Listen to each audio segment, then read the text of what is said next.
Hafsah binti Umar merupakan istri keempat Rasulullah. Ia merupakan putri dari Umar bin Khattab. Setelah menikah dengan Aisyah, Rasulullah menikah dengan Hafsah binti Umar. Pernikahan ini bertujuan untuk mengikatkan tali persaudaraan antara Rasulullah dengan Umar bin Khattab. Hal ini juga ditujukan sebagai penghormatan, kesejatian, dan simbol kekuatan. Pernikahan Rasulullah dengan Hafsah menjadi suatu penghargaan beliau terhadap Umar, sahabat yang mendedikasikan secara keseluruhan hidupnya untuk Islam. Terlebih Hafsah merupakan seorang janda dari Mujahid dan Muhajir, Hunais bin Huzafah As-Sahami, yang sangat dihormati, berjasa, dan dikasihi oleh Rasulullah. Hafsah adalah seorang wanita berkulit hitam seperti ayahnya. Ia adalah wanita yang tegas, pemarah, dan bersedia menggertak orang lain. Sangat mirip dengan tabiat ayahnya. Namun ia adalah wanita yang sangat baik. Ia adalah wanita solihah yang sangat taat pada agama. Sebagai istri Rasulullah, hubungan Aisyah dan Hafsah tidaklah ada masalah. Keduanya selalu bekerja sama mengatur rumah tangga mereka dengan Rasulullah. Hafsah lahir tak lama setelah kelahiran Fatimah Az-Zahra, putri Rasulullah. Ibunya yaitu Zainab binti Mad'un bin Hubaib bin Wahab bin Huzafah. Hafsah tumbuh mewarisi sifat ayahnya dalam hal keberanian dan ucapannya yang begitu tegas. Ia juga pandai membaca dan menulis, bahkan menghafal serta menjaga Al-Quran. Ia juga menyimpan Al-Quran dalam bentuk tulisan pada pelepah kurma, tulang, hingga kulit. Jasanya pun sangat besar terhadap kaum muslimin pada saat itu hingga kini. Sebelum menikah dengan Rasulullah, Hafsah merupakan janda dari pria bernama Hunais bin Huzafah As-Sahami. Suaminya telah gugur dalam perang Badar sehingga ia hidup menjanda. Umar pun bersedih dan mengabarkan kondisi putrinya kepada Abu Bakar. Mereka juga selalu bersepakat dan bertukar pikiran tentang pengaturan rumah Rasulullah. Mereka seperti dua sahabat yang selalu memberikan masukan terbaik satu sama lain dalam urusan rumah tangga juga agama. Namun mereka tetaplah wanita yang tidak dengan mudah membagi hati mereka. Baik Aisyah ataupun Hafsah sama-sama berlomba untuk menjadi istri Rasulullah yang paling unggul. Mereka yang bisa dikatakan sebaya selalu berlomba-lomba menarik perhatian Rasulullah lewat sikap-sikap terbaik mereka sebagai seorang istri. Sebenarnya Umar bin Khattab amatlah tahu bahwa Aisyah mendapatkan kedudukan tinggi di hati Rasulullah. Mereka juga tahu siapapun yang menyebabkan kemarahan Aisyah, maka sama halnya dengan menyebabkan kemarahan Rasulullah.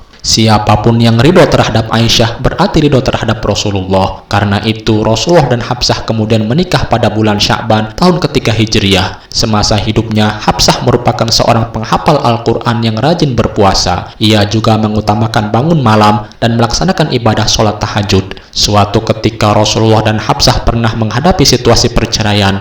Namun Jibril mendekati Rasulullah dan memerintahkan rujuk sebab Hafsah merupakan ahli puasa dan sholat tahajud. Akhirnya Nabi Muhammad mempertahankan Hafsah sebagai istrinya. Umar berpesan kepada putrinya agar selalu menghormati dan membina hubungan yang baik dengan Aisyah radhiyallahu anha. Hafsah diminta untuk menjaga tingkah lakunya di depan Aisyah agar tidak terjadi hal-hal yang tidak diinginkan. Hafsah pun bergabung dengan istri-istri Rasulullah dan ummatul mukminin yang suci, Aisyah radhiyallahu anha. Di dalam rumah tangga nubuwah ada istri selain Hafsah, yakni Saudah dan Aisyah. Dengan usaha yang besar, Hafsah mencoba mengerti betapa penting posisi Aisyah seperti yang dipesankan ayahnya kepadanya. Setelah Rasulullah wafat, Hafsah binti Umar mengambil peranan sebagai penjaga mushaf Al-Quran. Hal itu berkaitan dengan naskah pertama dari salinan yang telah dibuat sebelumnya. Di antara para istri Rasulullah, hanya Hafsah binti Umar saja yang pandai membaca dan menulis. Mushaf Al-Quran itu selalu dijaga dengan baik oleh Hafsah hingga pada masa Khalifah Utsman bin Affan memintanya untuk membuat salinan mushaf tersebut. Sebelum meninggal dunia, Hafsah binti Umar mewasiatkan mushaf pertama itu kepada Abdullah bin Umar, seorang pemuda yang senantiasa meneladani Rasulullah. Lalu Abdullah bin Umar menyerahkannya kepada keluarga yang mempunyai ketakwaan yang tinggi. Hal tersebut juga disetujui oleh kaum muslimin yang lain. Semasa hidupnya, Hafsah binti Umar telah berhasil meriwayatkan hadis Rasulullah sebanyak 60 hadis. Hafsah membuktikan kegigihannya dengan mencegah Marwan bin Hakam yang ingin menghancurkan dokumen asli Al-Quran. Hafsah kemudian wafat pada tahun 41 Hijriah ketika berusia 63 tahun. Makamnya berada di Baqi, bersebelahan dengan makam istri-istri Rasulullah yang lain. Sebelum wafat, ia juga menyedekahkan semua harta yang masih ia miliki. Sayangnya Marwah bin Hakam, gubernur Madinah, menghancurkan dokumen Al-Quran yang ia jaga. Itulah tadi kisah singkat mengenai Sayyidah Hafsah radhiyallahu anha, salah satu istri Nabi Muhammad SAW. Semoga bermanfaat. Assalamualaikum